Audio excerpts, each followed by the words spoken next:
नमस्कार. N24 हिंदू न्यूजमध्ये आपले स्वागत आहे.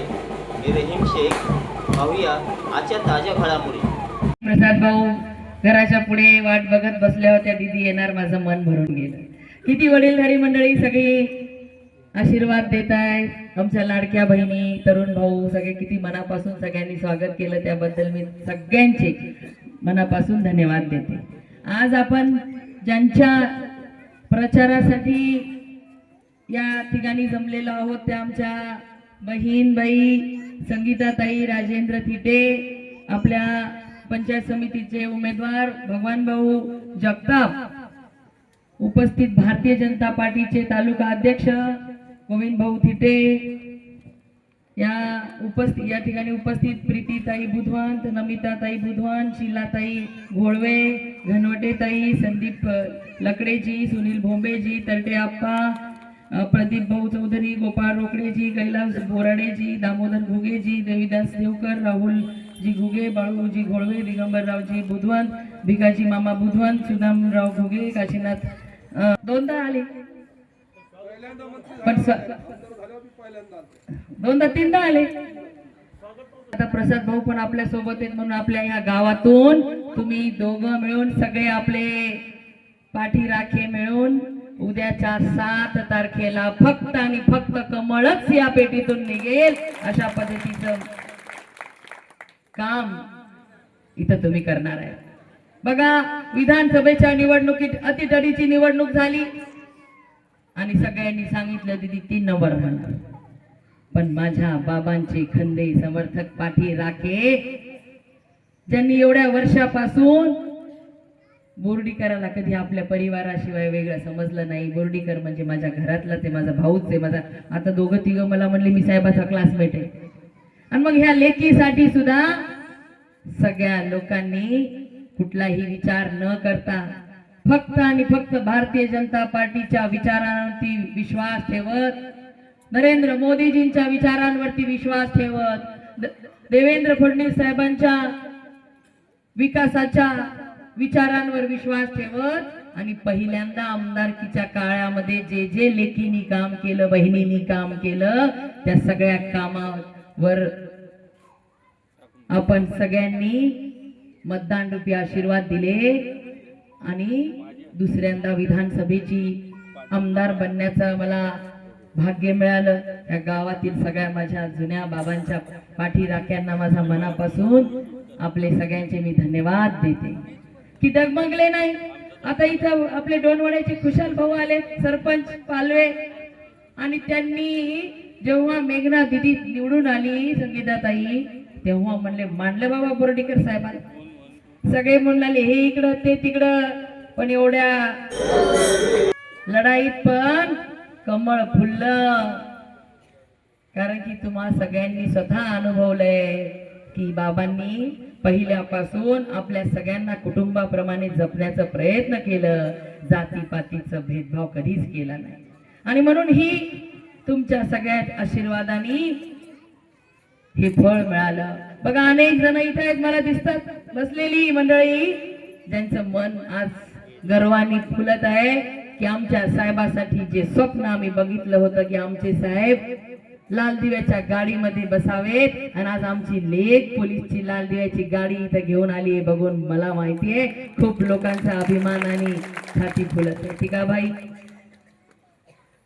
आज बघा, आपल्या नगराध्यक्ष उपनगराध्यक्ष जिंतूरचे इथं टीका खान आलेले.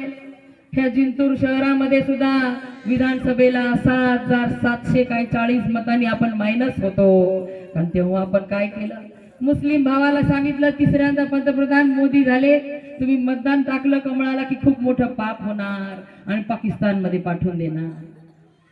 बौद्ध समाज बांधवाला सांगितलं संविधान हटवून टाकणार. मराठ्यांना काहीतरी वेगळंच सांगितलं, ओबीसीला काहीतरी वेगळंच सांगितलं, सगळ्याच्या डोक्यामध्ये काहीतरी वेगळंच खिचडी पकडून टाकली. नुसता ताणतणाव काय बाईंनो.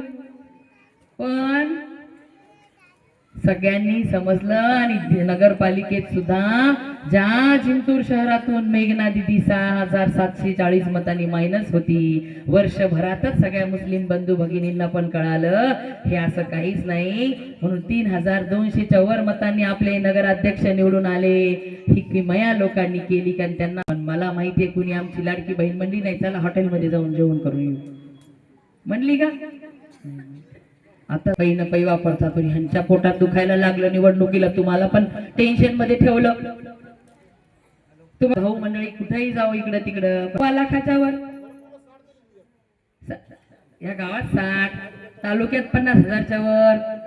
पण महिलांनी तरी मतदान टाकताना लक्ष्मीचं कमळ कशा विसरले की बाबा, मशीनवर गेला कमळ दिसत कशा वाजती बसलेली लक्ष्मी, मग एवढं तरी महिलांनी बघायला. पण मीच पालकमंत्री आपल्या जिंतूरमध्ये जास्त देऊन टाकतात, जरा माहेरचा जास्त ओढा असणार की नाही. आता एवढे 9 तालुके, पण 9 तालुक्यापेक्षा आपल्या जिंतूरला जास्त देते, काळजी करू नका. पण तसं भरभरून प्रेम, माझ्यावर विश्वास मला दाखवावा लागणार ना तुम्हाला, नाही तर मग मला वाईट वाटणार की नाही. एवढं करायला एवढे घरकुलं दिले, एवढं हे केलं, PM किसान दिला, दुष्काळी दिली, लाडक्या बहिणी दिल्या, लखपतीच्या योजना, एवढे आता गावामध्ये काय काय केलं म्हणून सांगितलं. आपल्या फलाटवाडीवर डीपीचं काम चालू, उपकेंद्र, ग्रामपंचायत व तलाठी कार्यालय, वॉटर सप्लाय काम पूर्ण, स्मशानभूमी सुशोभीकरण, गावातील प्रमुख रस्ते विकास कामे जे जे काही करू शकलो ते केलेले आहेत. एवढं सगळं केलंय आणि तरी मतदान टाकायला पांगरीचे लोक कंजूसी करतात. म्हणलं की मग जाऊ दे बाबा, जिथून भरभरून मतदान भेटते तिकडेच देऊ आपण. सगळे विरोधी गट आपले सगळे एका जागावर बसलेत, त्याच्यामुळे मला तरी वाटत नाही कुठं आपण कमी राहू. पांगरी गाव असं आहे, यांनी एकदा विचार केला तर एखाद्याच पाठीशी उभे राहते ते. ह्यावेळेस मी यांनी विचार केलाय, माझ्या 2 चक्र झाले ना, 3 दिवस फिरलो मी इथं, यांनी मला विश्वास दिलाय, आता आम्हाला विकासासोबत राहायचंय. तुम्हाला मी इथं खायला आपल्याजवळ येणार नाही ते आपली, आपण जरी आपली चटणी भाकर आपल्या ताटात बसून काय म्हणलं ते खाणार नाही. तुमचा सेवक असा आहे गोविंद तिथे, तुम्ही बोलवताल तेव्हाच हजर राहील, तुम्ही सांगताल ते काम करेल, 24 तास तुमची सेवा करायला मी तयार आहे. मेहरबानी करा, भूतापाला बळी पडू नका. ते उमेदवार येणार फक्त 7 तारखेपर्यंत. 7 तारखेच्या नंतर परत त्याच्या भावानं जे केलंय तेच ते करणार आहेत. आज त्याला त्याच्या स्वतःचं मतदान करण्याचा अधिकार आहे, आपल्या सर्कल मध्ये नाहीये. त्याचं सर्कल, त्याचं मूळ गाव बोरी सर्कल मध्ये आहे. बोरी सर्कलला त्याला एकदा सरपंच केलं लोकांनी, दुसऱ्या वेळेस टाळलं. त्याला पंचायत समिती सदस्य केलं, परत त्याला हात जोडून विनंती केली सर्कल मध्ये लोकांनी, बाप्पा तू आमच्या सर्कल मध्ये येऊ नको, तुला मतदान करणार नाही. त्याला नंतर तयारी केली कौसडी सर्कल मधून. कौसडी सर्कल मध्ये फिरला, त्याला तिथे निभावं लागलं नाही. इथं आपल्या सर्कल मध्ये 6 उमेदवार पुढे आले, पण त्यांनी माझं काम पाहिलं, त्यांनी माझी धडपड पाहिली. ते मला सर्वांनी मला सांगितलं, भाऊ तुम्ही पुढे व्हा, आम्ही तुमच्या सोबत आहेत. नाही लागलं त्याला उमेदवार नसल्यामुळं परत हा बाहेरचा सर्कलचा उमेदवार तिथं आपल्या वरुड सर्कलला देण्याची वेळ आली त्यांच्यावर.